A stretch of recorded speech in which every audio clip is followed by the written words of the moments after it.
हमारे आइन में भी आर्टिकल 24 जो है उसमें वाजे है कि शहरियों के प्रॉपर्टी राइट्स की प्रोटेक्शन जो है वो आर्टिकल 24 जो है वो रियासत की जिम्मेदारी है। अगर साबित हो गया कि वो इलीगली ऑक्यूपेंट है तो उसको इस एक्ट के तहत 10 साल तक सजा जो है वो हो सकती है। कब्जा माफिया या किसी की प्रॉपर्टी पे कोई गैर कानूनी तौर पे काबिज है, उसका मददगार है, मावर है, तो उसको भी इस एक्ट में जो है वो 5 साल तक सजा हो सकती है। डिस्प्यूट रेजोल्यूशन कमेटी है उसको इस कानून के तहत पाबंद किया है कि वो डे टू डे समाअत करेगी और 90 दिन के अंदर जो है वो फैसला करेगी। कोई भी अदालत जो है वो ट्राइब्यूनल की प्रोसीडिंग के खिलाफ बशमूल हाई कोर्ट कोई हुक्म इम्तनाई जारी नहीं कर सकती। जो इलीगल पोजेसर है ना, जिस पे इल्जाम लगा है, उस पे है कि वो साबित करे कि वो इलीगल पोजेसर है। बिस्मिल्लाहिर्रहमानिर्रहीम, अस्सलाम वालेकुम। मैं नियो न्यूज़ के साथ उमर यादव से।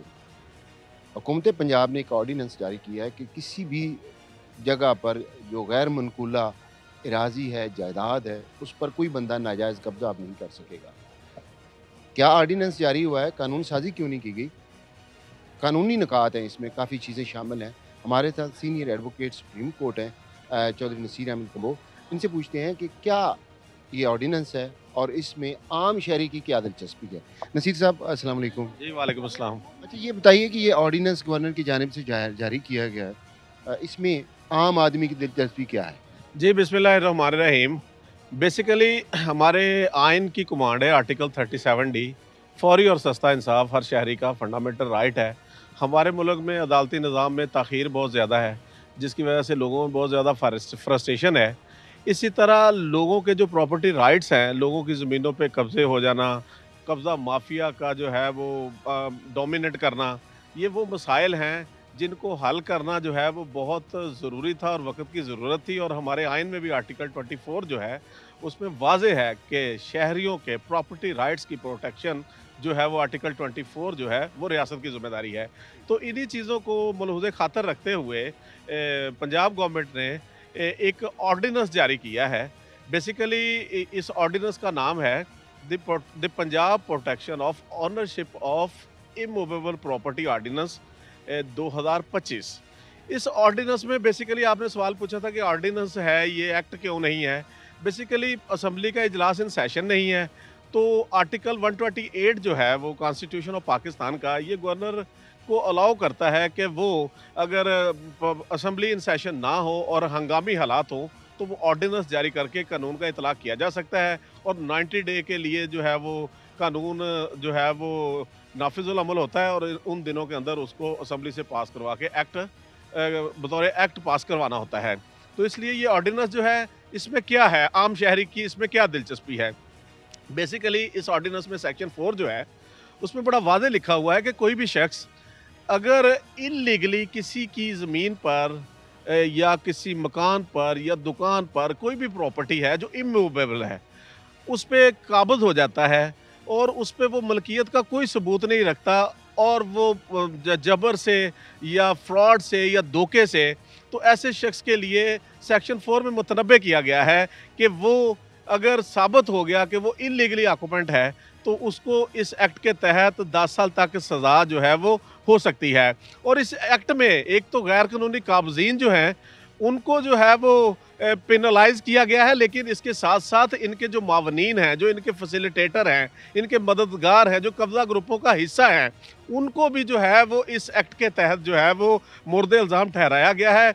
इसमें कोई किसी की प्रॉपर्टी जो है कब्ज़ा करने में अबैटमेंट करता है, किसी की प्रॉपर्टी को कब्ज़ा किसी ने किया हुआ है उसको सेल ख़रीदो फ़रोख्त करने में किसी की मदद करता है, उस पे कंस्ट्रक्शन करने के लिए मदद करता है, तो किसी भी सूरत में कोई भी शख्स कब्ज़ा माफिया या किसी की प्रॉपर्टी पे कोई गैर कानूनी तौर पे काबिज़ है, उसका मददगार है, मावर है, तो उसको भी इस एक्ट में जो है वो 5 साल तक सज़ा हो सकती है। और यहाँ तक सेक्शन जो है 7 जो है वो ये कहता है कि इसमें सोसाइटीज़, कंपनीज़, पार्टनरशिप फर्म या कोई भी सेपरेट लीगल एंटिटी उस पे साबित हो गया कि उसने किसी की प्रॉपर्टी कब्ज़ा किया हुआ है, किसी सोसाइटी ने किसी के प्लॉट पे कब्ज़ा किया हुआ है, तो वो अफ़सर जो है जिसके ज़ुम्मे वो कब्ज़ा देना था या जो सोसाइटी का सीईओ है, डायरेक्टर है, वो भी इस कानून के तहत जो है वो ट्राई किया जा सकता, तब वक्त है कि वो साबित ना कर दे कि इस मामले में इसकी कोई इंटेंशन नहीं है। अगर उसकी इंटेंशन साबित होगी तो वो भी इसी कानून के तहत जो है वो ट्राई किया जाएगा और गैर कानूनी काबिज़ कंसिडर्ड होते हुए उसको 10 साल तक सज़ा हो सकती है। इसमें एक बात बताइए, ये तो आ गया कि जी ये सेक्शन बन गया, ये ऑर्डिनेंस आ गया, इसमें सज़ाएँ मुतय्यन कर दी गईं और बता भी दिया गया कि गैर कानूनी काबज़ान जो हैं वो ये होंगे जो जायदाद जो होती है किसी की, चाहे दुकान, मकान या वैसे अराज़ी है, उसके ऊपर। अच्छा, इसका तरीक़ाकार क्या होगा? हाँ ये जी। सादा लफ़्ज़ तो नहीं है ना कि जी ये गैर कानूनी काबज़ है, तो उसको कोई भी आके कहे तो उसको उठा बाहर जी, फेंक करें? जी, ये बड़ा अहम सवाल है। इस एक्ट में 2 प्रोसीजर दिए गए हैं। पहला प्रोसीजर जो है वो सेक्शन 7 के तहत जो है वो कोई भी शख्स जिस की प्लॉट पे या प्रॉपर्टी पे कब्ज़ा हुआ है, वो कंप्लेंट जो है वो अपनी कंप्लेंट की सूरत में वो डीसी अपने ज़िले का जो डीसी है डिप्टी कमिश्नर उसको अपनी एप्लीकेशन फ़ाइल करेगा और फिर वो एप्लीकेशन डीसी जो है, जो डिस्प्यूट रेज़ोल्यूशन कमेटी होगी एक ज़िले में जिसमें डिप्टी कमिश्नर उसका कन्वीनर होगा, उसमें असिस्टेंट कमिश्नर होगा, उसमें एडिशनल कमिश्नर रेवेन्यू होगा और उसमें डिस्ट्रिक्ट पुलिस ऑफिसर होगा उस ज़िले में और उसमें एसडीपीओ सर्कल का होगा और एक गवर्नमेंट किसी एजेंसी से कोई अफसर उसमें डाल के 6 लोगों की एक डिस्प्यूट रेज़ोल्यूशन कमेटी होगी। वो जो डिस्प्यूट रेज़ोल्यूशन कमेटी है, उसको इस कानून के तहत पाबंद किया है कि वो डे टू डे समाअत करेगी और 90 दिन के अंदर जो है वो फैसला करेगी और उसका जो मैंडेट है, उसका मैंडेट जो है वो बतौर अदालत भी है, बतौर पंचायत भी है कि वो पहले स्टेप पे कोशिश की जाएगी कि लोगों को बताया जाएगा कि आप इनका कब्ज़ा वापस कर दें, गैर कानूनी काबिज़ हैं। तो अगर आप कब्ज़ा वापस कर देंगे, फिर तो आप पे यहीं पे प्रोसीडिंग ड्रॉप हो जाएगी। अदरवाइज़ फिर आपको नहीं तो सज़ा भी होगी, आपको कब्ज़ा भी देना पड़ेगा, उसके एवज़ आपको जुर्माने, कंपनसेशनें भी देनी पड़ेंगी। तो वहाँ पे 90 डे के अंदर जो है और ये जो कमेटी की प्रोसीडिंग है ना, उसमें सिविल कोर्ट के इख्तियारात भी कमेटी को दिए गए हैं। वो किसी रिकॉर्ड को बुला सकते हैं, किसी गवाह को बुला सकते हैं।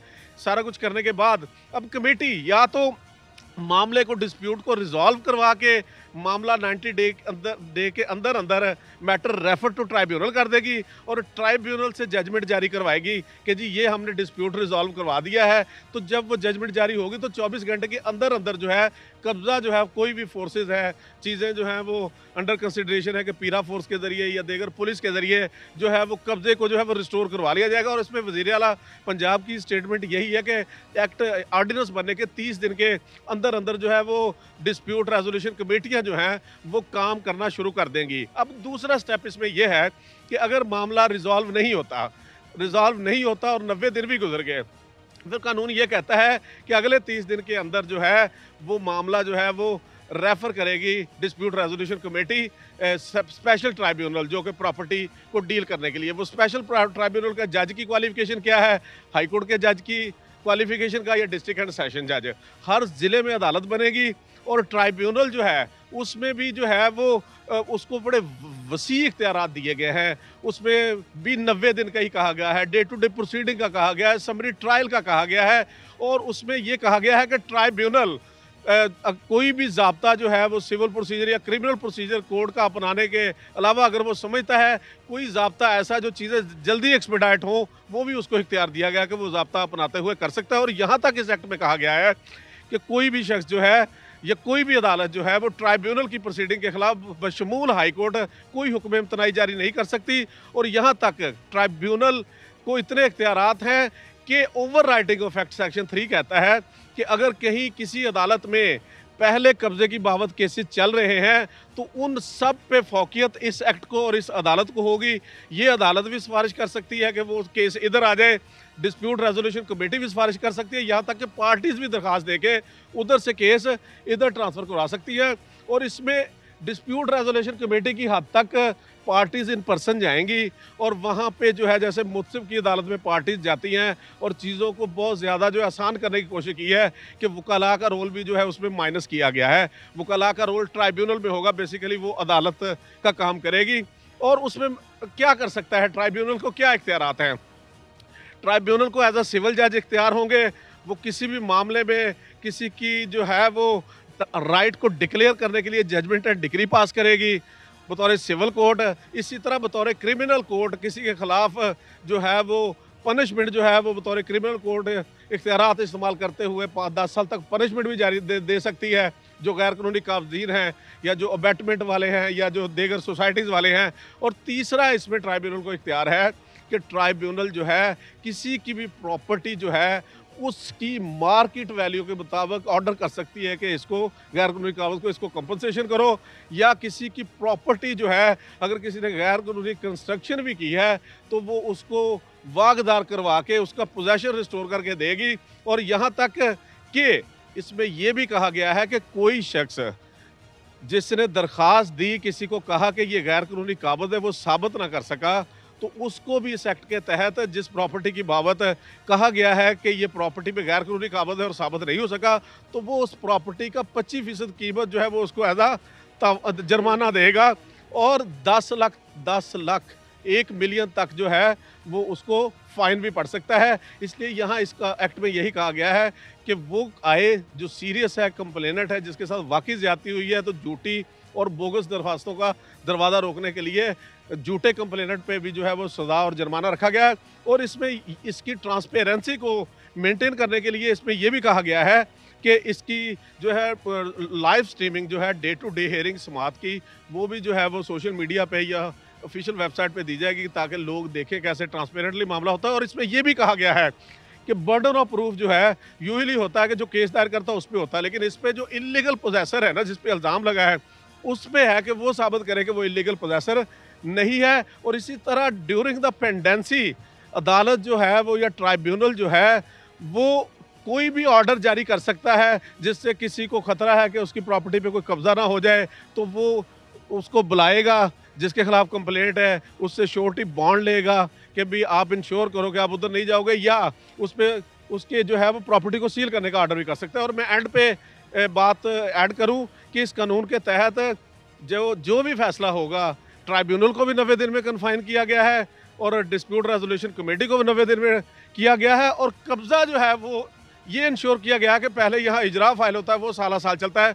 जब चीज़ें फाइनल हो रही है, चाहे कमेटी कर दे या ट्राइब्यूनल कर दे, तो ट्राइब्यूनल के फैसले के बाद 24 घंटे के अंदर अंदर पोजेशन रिस्टोर होगा। और इसमें अपील हाई कोर्ट में अपील दी गई है और 2 जज स्पेशल बेंच बनेगा और वो मामलात को देखेगा। इसलिए ये कानून बड़ा अच्छा है। अब इसके मुस्तकबिल में नताइज इस चीज़ पे हैं कि ये कमेटी डिस्प्यूट रेजोल्यूशन कमेटी जल्दी बन जाए और इस पे जो है वो ट्राइब्यूनल बन जाए, तो ताकि चीज़ें जो हैं वो स्पीडीली इसका हल निकलना शुरू हो जाए।